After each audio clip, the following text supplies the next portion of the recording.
Assalamualaikum warahmatullahi wabarakatuh. Sahabat Kampung Aswaja, selamat datang di channel kami yang selalu menyajikan informasi menarik seputar tradisi, budaya, dan tokoh-tokoh ulama Nusantara. Nah, kali ini kita akan melakukan ziarah ke makam para wali dan ulama yang sangat dihormati di Kabupaten Semarang.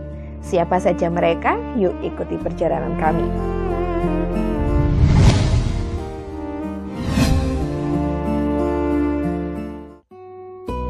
Kabupaten Semarang menyimpan banyak sejarah dan warisan budaya yang kaya. Di sini dimakamkan para wali dan ulama yang berjasa besar dalam penyebaran agama Islam di tanah Jawa. Mari kita kunjungi satu persatu makam beliau.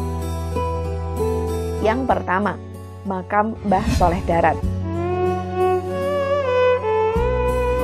Makam Mbah Soleh Darat terletak di Kompleks Pemakaman Umum Bergota, Semarang.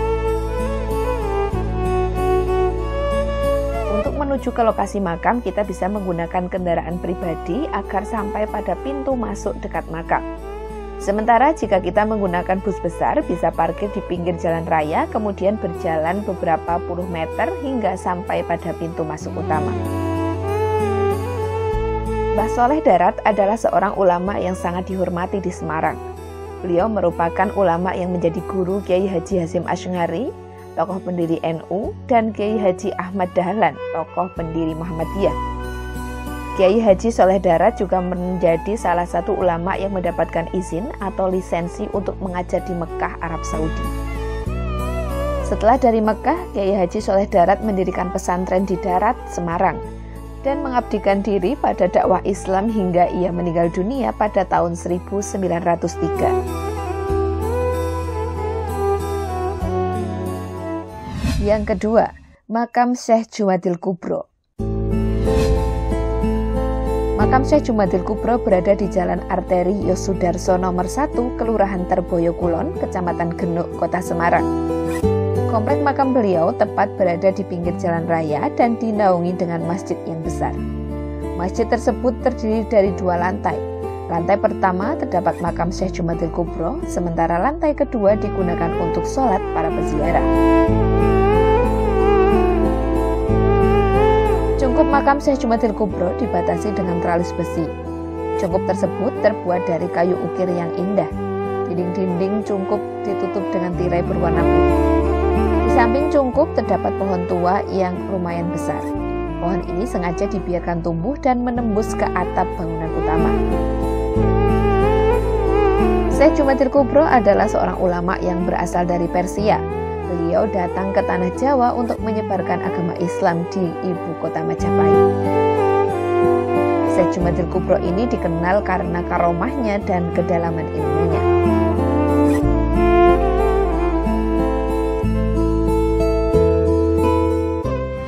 Yang ketiga, makam Syekh Hasan Munadi di Nyapnyono. Syekh Hasan Munadi adalah seorang ulama yang dikenal karena kesederhanaannya dan kearifannya. Makam beliau terletak di Nyapnyono, Kabupaten Semarang. Perjalanan menuju makam ini bisa ditempuh dengan kendaraan pribadi atau angkutan umum. Nah, jika menggunakan bus besar, maka para peziarah harus menyambung dengan bus-bus shuttle kecil dengan biaya Rp20.000 per orangnya. Kondisi makam Syekh Hasan Munadi sangat sederhana, namun tetap terjaga kebersihannya. Para peziarah yang datang biasanya berdoa dan membaca Al-Quran di sekitar makam. Syekh Hasan Munadi adalah ulama sakti murid dari Sunan Ampel. Konon, Masjid Subulus Salam yang lokasinya berada di lereng Gunung Sukroloyo ini juga muncul secara tiba-tiba setelah beliau berhalwat. Dan kisah inilah yang melatar belakangi nama desa Nyapnyono, yang artinya tiba-tiba ada. Makam yang keempat adalah makam Mbah Depok. Makam Mbah Depok terletak di Kembangsari, Kecamatan Semarang Tengah, Kota Semarang, Jawa Tengah. Sekitar 9 menit dari makam Mbah Soleh Darat. Lokasinya berada di pinggir Jalan Raya Depok dan dapat dijangkau dengan bus besar. Makam Mbah Depok dipugar pada tahun 2018 dan kini tampil dengan arsitektur bangunan khas Jawa Tengah layaknya Masjid Nabawi di Madinah, Saudi Arabia. Tidak hanya itu, ada pula 6 pohon kurma yang menjulang tinggi di samping kanan dan kiri halaman. Bangunan makam Mbah Depok ini didesain dengan sangat apik dengan perpaduan warna putih dan krem. Di samping area makam ada juga sumur kecil yang mengairi wilayah makam.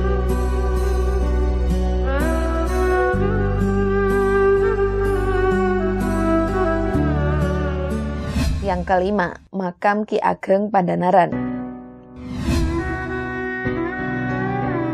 Makam Ki Ageng Pandanaran terletak di Jalan Mugas nomor 6 Mugasari, Kecamatan Semarang Selatan, Kota Semarang, Jawa Tengah, sekitar 2,1 km dari makam Mbah Depok dan 700 meter dari makam Mbah Soleh Darat. Area makam Ki Ageng Pandanaran yang sedikit di atas perbukitan ini ditempuh dengan melewati 40 anak tangga dengan lebar sekitar 1 meter. Selanjutnya, para peziarah akan disambut dengan 2 gapura berwarna hijau yang silih berganti. Tulisan di gapura pertama berbunyi Manunggaling Karso memuji marang Gusti.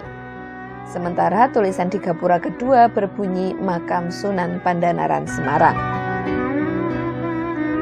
Di sebelah kanan gapura terdapat Masjid Ki Ageng Pandanaran. Konon, ini merupakan bagian dari peninggalan beliau. Sementara di sebelah kiri jalan menuju makam terdapat tempat toilet dan juga kamar mandi.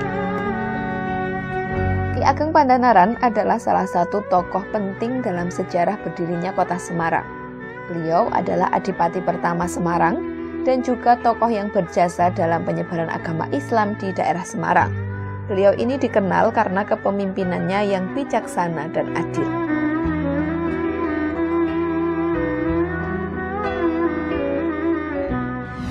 Yang keenam, Makam Pangeran Terboyo. Makam Pangeran Terboyo terletak di Dusun Tambak Rejo, Kecamatan Gayamsari, Kota Semarang, Jawa Tengah. Lokasinya sekitar 200 meter dari Jalan Raya Kaligawe dan tentunya dapat dijangkau dengan bus besar. Komplek bangunan makamnya memang tidak besar dan tinggi menjulang. Namun, ketika masuk ke kawasan makam, pengunjung akan disambut papan bertuliskan Makam Pangeran Adipati Surohardi Menggolo di sebelah kanan jalan. Ditulis demikian lantaran Pangeran Terboyo memiliki gelar Kiai Adipati Surohardi Menggolo V. Sejarah menyebutkan Pangeran Terboyo lahir pada tahun 1771 Masehi dan wafat pada tahun 1834 Masehi. Perjalanan hidup Pangeran Terboyo tidak jauh dari jejak perjuangan kakeknya, Ki Bustam atau Sayyid Abdullah Muhammad Bustam. Sahabat Kampung Aswaja, itulah beberapa makam wali dan ulama yang ada di Kabupaten Semarang. Ziarah ke makam beliau adalah salah satu cara untuk mengenang jasa-jasa beliau dan mengambil pelajaran dari kehidupan mereka. Semoga kita semua bisa mendapatkan berkah hidayah dari Allah Subhanahu wa Ta'ala. Terima kasih sudah menonton video ini sampai selesai. Jangan lupa untuk like, comment, share, dan subscribe channel Kampung Aswaja untuk mendapatkan informasi menarik lainnya seputar tradisi, budaya, dan tokoh-tokoh ulama Nusantara. Wallahu a'lam bishawab. Wassalamualaikum warahmatullahi wabarakatuh.